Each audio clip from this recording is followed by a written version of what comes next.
Baik, selamat pagi, selamat siang, selamat sore, dan dimanapun kita berada, semoga kita semuanya selalu dalam keadaan sehat. Sebelumnya, Assalamualaikum warahmatullahi wabarakatuh. Di sini saya akan menjelaskan mengenai materi konsep dari logika dan algoritma. Bagaimana materi tersebut dan kegunaannya untuk apa di dalam bahasa pemrograman akan kita bahas lebih jauh lagi. Oke, baik. Logika dan algoritma. Sebelum kita menginjak lebih jauh lagi mengenai logika dan algoritma, kita akan membahas mengenai apa sih deskripsi dari logika, apa sih algoritma yang kita pelajari. Selama satu semester kita akan mempelajari mengenai bahasa pemrograman C++, yang mana harapannya itu mampu memahami dan menjelaskan dalam memecahkan suatu permasalahan secara terstruktur dengan menggunakan berbagai metode serta bentuk implementasi ke dalam bahasa pemrograman. Apapun itu, jadi harapannya kita bisa menyelesaikan masalah kita sehari-hari ketika dikonversikan ke dalam bentuk pemrograman. Sejarah algoritma yang pertama kali itu ditemukan oleh seorang Uzbekistan ya, yang bernama Abu Ja'far Muhammad Ibnu Musa Al-Khwarizmi pada tahun sebelum 1957. Kemudian, algoritma yang baik atau algoritma itu bisa dikatakan baik jika memenuhi persyaratan. Yang pertama itu ada tepat atau precise. Jadi, precise, tepat atau betul. Kemudian ada jumlah langkah yang berhingga atau tertentu. Kemudian efektif, tidak boleh ada instruksi yang tidak mungkin dikerjakan oleh user. Jadi semua instruksi itu harus dikerjakan dan harus terminate atau harus ada akhirannya. Setelah itu, output yang dihasilkan tepat. Jadi jika teman-teman semuanya membuat sebuah algoritma, unsur-unsur ini sudah ada, maka algoritma yang dibuat bisa dikatakan dengan algoritma yang baik.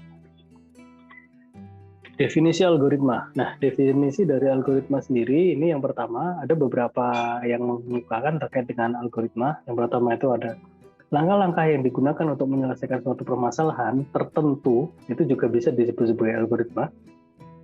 Jadi, algoritma itu adalah sebuah urutan langkah-langkah, atau apapun itu caranya, urutan langkah-langkah cara penyelesaian masalah.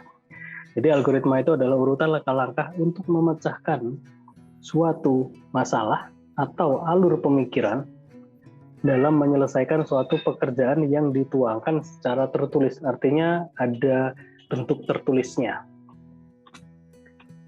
Kemudian, mengapa sih algoritma? Alasan mengapa algoritma itu banyak digunakan di dalam pemrograman, yang pertama, pembuatan atau penulisan algoritma itu tidak bergantung pada bahasa pemrograman apapun. Jadi mau bahasa C++, mau Java, mau Python, ataupun bahasa yang lainnya, itu tidak bergantung. Jadi algoritma di sini itu bisa bersifat fleksibel atau bisa bersifat untuk dikonversikan ke bahasa apapun. Kemudian notasi algoritma itu dapat diterjemahkan ke dalam berbagai bahasa pemrograman. Nah, ini yang saya bilang tadi.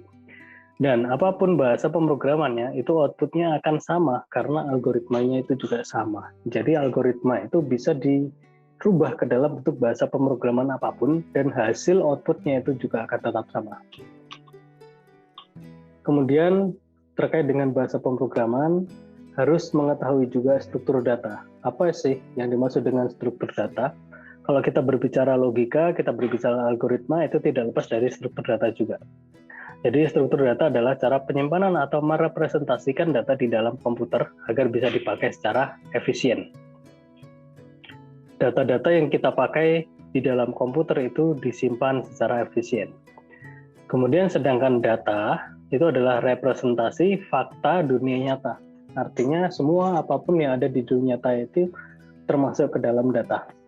Kemudian fakta atau keterangan tentang kenyataan yang disimpan, direkam, atau direpresentasikan dalam bentuk tulisan, suara, gambar, sinyal, ataupun simbol, itu fakta. Jadi kalau data itu adalah representasi fakta dunia nyata, berarti data itu bisa berupa tulisan, suara, gambar, sinyal, ataupun mungkin simbol. Seperti itu.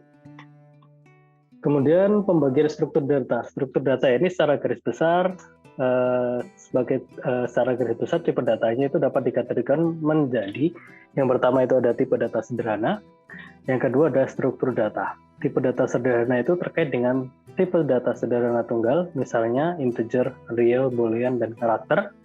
Kemudian tipe sederhana yang majemuk itu misalnya string. Kalau tunggal ya berarti hanya satu, kalau majemuk berarti itu banyak. Struktur data itu meliputi struktur data sederhana, misalnya array dan record. Kemudian struktur data majemuk itu terdiri dari linear, ada stack, ada queue, list atau multilist, dan yang non-linear itu ada pohon biner dan graph. Itu terkait dengan struktur datanya. Hubungan algoritma dan pemrograman, apa sih kaitannya dengan algoritma dan pemrograman? Ketika kita bikin program, kenapa harus ada algoritma? Begitu juga sebaliknya. Algoritma itu menganalisa suatu permasalahan. Jadi ketika kita ingin menyelesaikan suatu permasalahan, kita butuh algoritma. Algoritma itu tidak harus selalu terkait dengan pemrograman, akan tetapi ketika kita buat program harus tahu algoritma. Itu. Jadi itu hubungannya algoritma dengan pemrograman. Kemudian algoritma, struktur data, dan pemrograman. Pemakaian struktur data yang tepat di dalam proses pemrograman akan menghasilkan hasil keluaran yang lebih jelas dan tepat, sehingga menjadikan program secara keseluruhan lebih efisien dan sederhana. Bahasa pemrograman. Nah, apa itu bahasa pemrograman? Bahasa pemrograman atau sering juga disebut dengan bahasa komputer atau bahasa pemrograman komputer itu adalah sebuah standar instruksi atau perintah-perintah yang digunakan untuk memerintahkan komputer. Sebagai contoh di sini, ada bahasa pemrograman Java, bahasa C, PHP, Visual Basic, C++, Python, dan yang lainnya. Ada banyak banget. Nah, namun yang akan kita pelajari selama 1 semester ini adalah bahasa C++. Program. Apa itu program? Program, ketika teman-teman membuat sebuah program, itu terdiri dari struktur data plus algoritma. Jadi program itu adalah struktur data ditambah dengan algoritma. Bahasa pemrograman dan penggolongannya. Berdasarkan penggolongannya, bahasa pemrograman atau bahasa komputer itu dibedakan menjadi 3. Yang pertama itu ada low level language, yaitu adalah bahasa mesin. Contohnya itu adalah instruksi 0 dan 1 atau bisa sering disebut sebagai bahasa biner.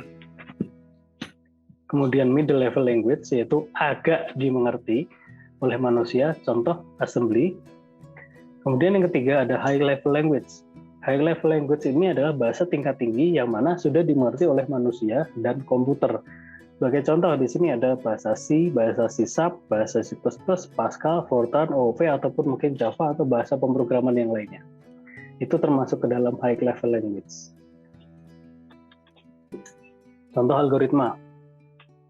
Nah, ini bagaimana kita membuat sebuah algoritma, saya ilustrasikan dengan sebuah contoh. Sebuah prosedur ketika kita akan mengirimkan sebuah surat kepada teman.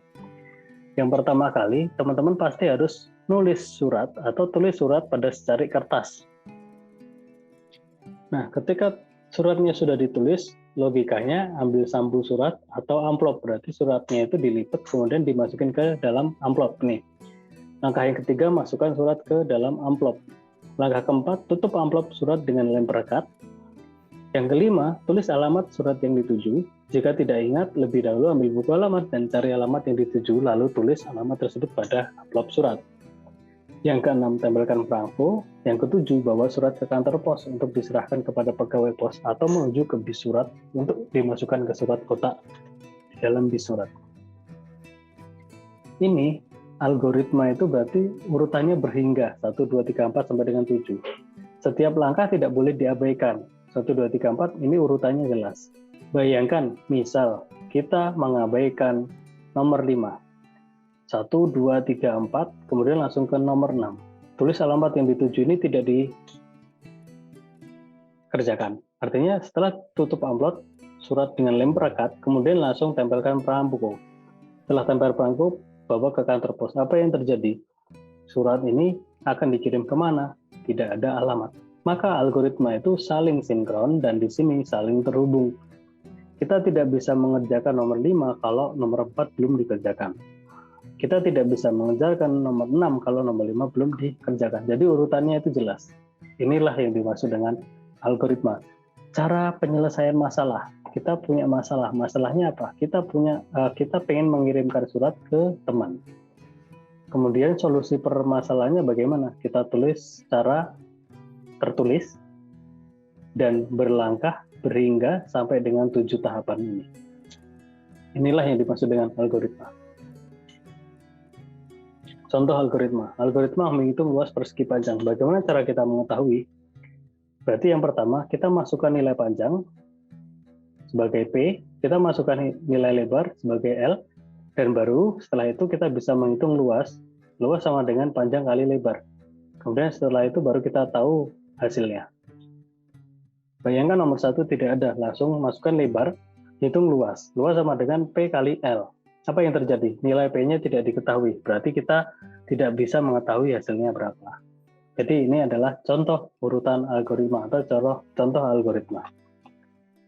Oke, baik, sekian materi untuk kali ini. Kita lanjut lagi di pertemuan selanjutnya.